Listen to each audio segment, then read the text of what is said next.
Welcome on in, guys. Tobin here with you. Thanks for checking out the channel. Hope everybody's doing fantastic out there. I'm feeling refreshed after coming back from the middle of nowhere and came home. Man, I don't know what the hell happened down here in South Florida. It was like a damn tornado.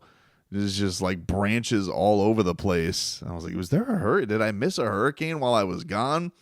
I don't know. But speaking of natural disasters, Anthony Weaver, the bob and weave defense, is coming into scope here with the Miami Dolphins. And it's been very noticeable early on.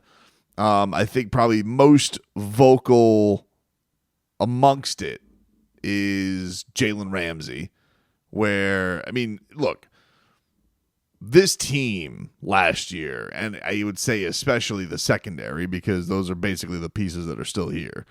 Javon Holland, Jalen Ramsey, they hated Vic Fangio. Hated him. Hated the way that he was used. Versatile guys, too. Guys who, allow their versatility to shine a little bit. Knowing that Snowman was banged up a little bit last year, too. But guys who allow their versatility to shine felt a little bit boxed in last year, right? And so now you have this new defensive coordinator coming in here, and Anthony Weaver, bringing his bob and weave defense to the forefront of this team. They have a huge loss that everybody thinks they can't make up in Christian Wilkins. Christian Wilkins is gone, and that is going to be, a death blow to this Miami Dolphins team. But the fascinating thing about this, one of the things that is incredible about Christian Wilkins, and really was incredible about this team last year, is that with all of the shakiness of the injuries and everybody dealing with what they dealt with last year, the monsters of Christian Wilkins and Zach Seiler were able to do what they were able to do last year with really having very little support behind them. It was incredible to see those guys go about this, and it was, all right, if they went down, I don't know who was going to replace them, and to see the motor that Christian Wilkins was able to play with, it's an incredible thing, because it's not super common to see a man of that size and stature be able to play with the ferocity that he does, and chasing down tackles and chasing people all around and never seemingly getting tired for his size. Zach Seiler, while like comparatively you could look at their stats and be like, they're kind of the same.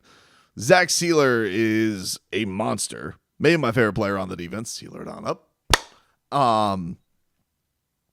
You can even see like he doesn't have that chase down all the time that Wilkins does. Wilkins plays that with an even extra gear to get after guys if a play's not dead yet. That being said, Zach Seiler is very dominant.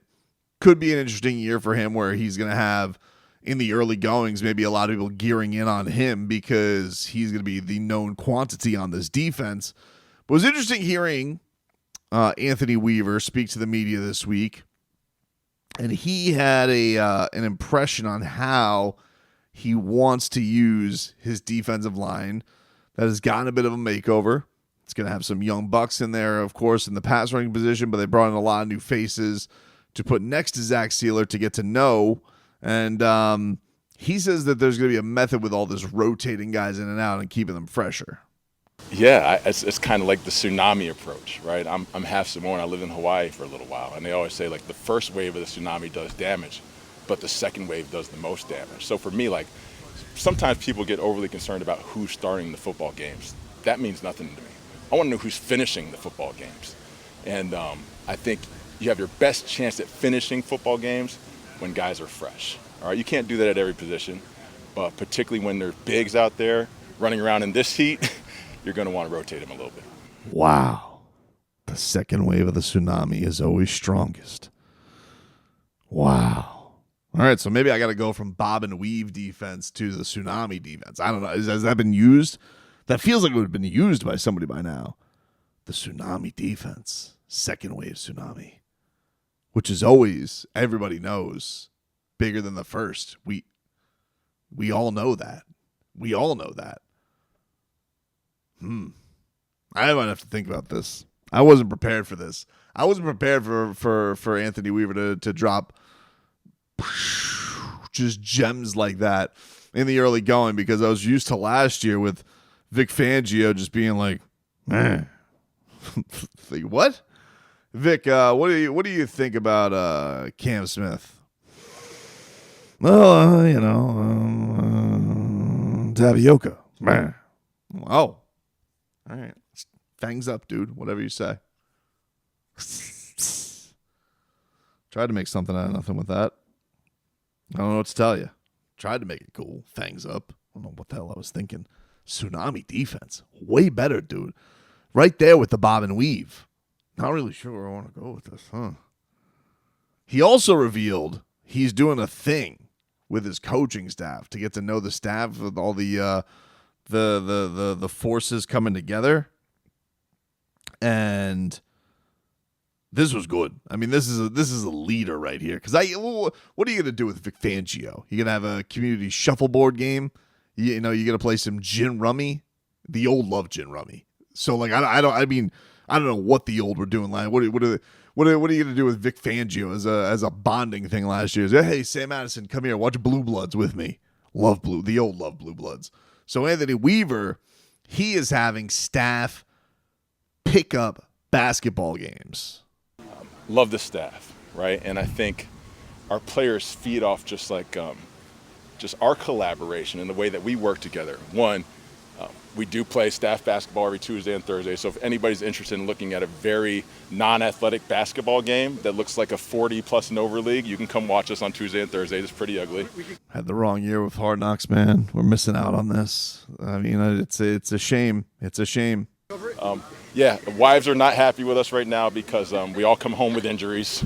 All right, we have a full injury report if anybody's interested. But between me and Mike, we obviously wanted to build a group of guys that not only had high FBI, right, football intelligence, but more importantly, you wanted to. First of all, I need to stop here for a second. I love the fact that he initials things. FBI football intelligence. Do other people use that? I don't know. I want to meet him just so I'm gonna run past Coach Weaver and be like, hey, tell me what you think of this, dude. What do you think of NFTF? Nose for the football. I think he's gonna dig it, just based on the 2 sound bites I've already heard. Even though I've interrupted this one twice, I think he's gonna dig. If you're gonna be using, listen, we're using FBI. What would you invest? I'm like, excuse me, what are we investigating? Is no football intelligence. I'm like, wow, you swerved me, Weaves. A bunch of guys that actually cared about their players, and I think from top to bottom we have that. To me, ultimately on every team, the teams that I've been a part, that actually cared for one another, where they hung out outside of the building, they cared about their families, their wives, their girlfriends, their kids. That's transcending. Right, so now when you're out there playing next to somebody, you're not just playing for him, but you're playing for him and his family and everybody he cares about too. I'm just gonna say right now, dude, this guy is I've heard this guy speak for 90 seconds and interrupted him 4 times. The Goosies are off the Gooster scale right now. I mean, it's amazing. So I think as a staff defensively, I'm always trying to feed into that and making sure we're as close as we can possibly be, because when adversity does inevitably hit, those are the type of guys you want to be in the foxhole with. Oh, and he sticks to landing with a foxhole reference, dude. That's good. Man, takes me back to my days with my physics teacher. He loved a foxhole reference. I didn't really know what it had to do with physics, but he loved bringing up the foxhole. He was in war. Badass. But loved bringing up foxhole references. Second wave of the tsunami, dude. It's coming. It's coming for the Miami Dolphins. Always stronger than the first. That's what we know.